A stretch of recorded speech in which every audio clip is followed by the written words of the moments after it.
High, hello everyone, good morning. তো সকাল সকাল আমি আবার চলে আসলাম নর্থ বেঙ্গলের আপডেট দিতে।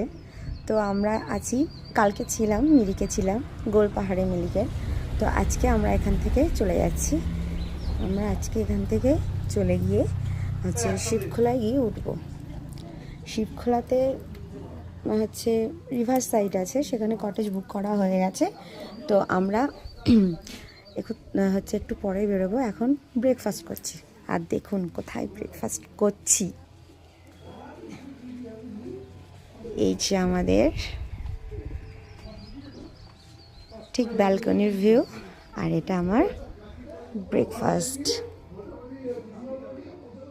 দারুণ। তো যাই হোক, একটু তাড়াতাড়ি করতে হবে। নিচে সবাই রেডি হয়ে গেছে, আমিও রেডি, খেয়েই বেরিয়ে পড়বো। তো সবাইকে টাটা। আমার সাথে থাকবেন, আমার ভিডিওতে লাইক করবেন, কমেন্ট করবেন, and keep watching. Tata, by.